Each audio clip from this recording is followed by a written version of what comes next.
So, welcome to my short, but I hope entertaining video review of the Dingo A320 micro game station, as it is noted on here on the package.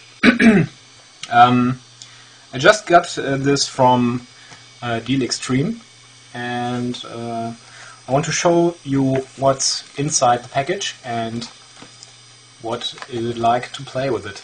So, I already opened that package, so it's not really an unpacking, but we'll see.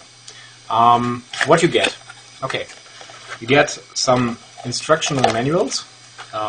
English one, very important. A Chinese one, not very important, at least for us.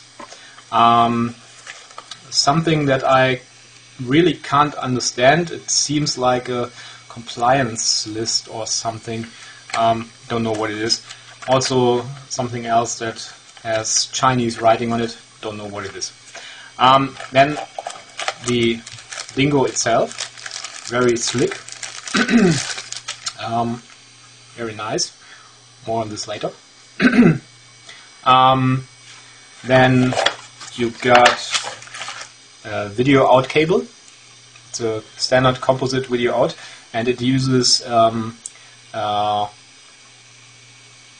in Germany it is called Klinkenstecker. I think this is a standard one. You should get this in any local electronics store. I think so. So you also get headphones, very crappy ones, but anyway. A US power supply with a USB plug and a matching USB cable that you can also use to put data on the Dingo. So that's inside the box. There's also a QA button, something, and okay, we put it back and go to the game station itself. When you first turn it on, it is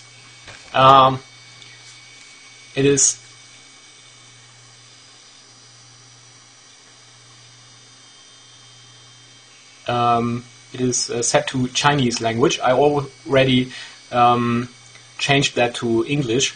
Basically, you go to System Setup, then the third option from the bottom, and then you can change the language to English or whatever you like. Okay, back to the menu. Okay, first of all, about the build quality. I just adjust the zoom a bit. So, the build quality of this system is very slick. It is much better than I expected. It feels not really cheap. It feels very solid, very slick. It has rubber points here, so that can be easily and securely set to the ground. And it has a very nice D-pad and very nice buttons. The D-pad is almost like on the Nintendo DS. I say almost because it has a nice press on it, but I think the DS D-pad is a bit better, but not very. So it's very nice. The shoulder buttons are placed nicely, so you can play here on the shoulder buttons. It's a nice setup. And you have the TV out, a slot for a mini SD card. I already inserted one. The USB plug, which is also used for charging the unit.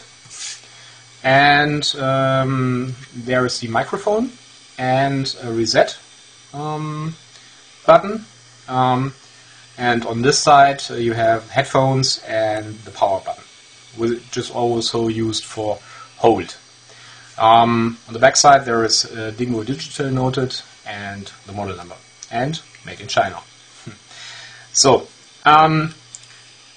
when you turn it on, you see a menu much like that of the PSP or PS3.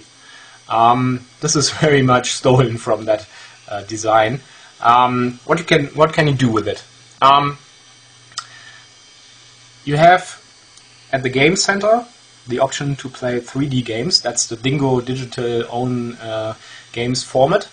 Then you have the option to play interesting game, what they call interesting game. That's basically the emulators for Super Nintendo, Genesis, and the other systems. On the music hall, you can play MP3s and all the music formats that we already know the Dingo is playing. You can also search for music. You can view the song list based on the ID3 tags. You have the option of placing favorites and have them displayed here, and navigating through the ID3 tags. It seems to me, from my first impression, that using the ID3 tags is only possible with the internal storage of 4 GB. It's not possible with the mini SD card. But let me know if you think otherwise. On the video, you can play video, you can continue video play, and you have some options. So, for example, you can display the current video play time on top of the video image. The radio does work very well. It also works without attached headphones. So the headphones obviously are not used as an antenna. It can automatically seek for stations in the neighborhood and store them for later reference. There's an option called Campus Channel, what I don't know what it does really. You can record using the microphone and play the records back. You can view pictures, and it has an option called Flash Play, which basically plays SWF files. I don't know what Flash version is used here. I think it might be nice to try some of the Flash games, for example, to see if the controls are mapped to the Flash system here. Then you can read ebooks. Basically, every MP3 player from China has this option. Then you can connect the TV and use do some settings here for, I think it's the P and the N system. I think this stands for NTSC and PAL video for Europe videos. Then you have a file browser that you can use to browse the disk contents, and the system settings you already see. The unit came pre-charged with about 2/3 battery, and it can be easily charged with the USB cable. So, for the key functions, I think I started with the video. This is really, really amazing. This device plays videos of full PAL or NTSC size. So you can just use your favorite DVD encoding software, encode the DVD in its original resolution, or download something from a website, put it on the device, and it will play. Though it plays not without frame drops of full-size video. The system comes preloaded with a bunch of video files, trailers, for example, and I will show you some of these. For example, here the WMV file, and you see it's very slick and it's full frame rate on this size. For example, Real Player,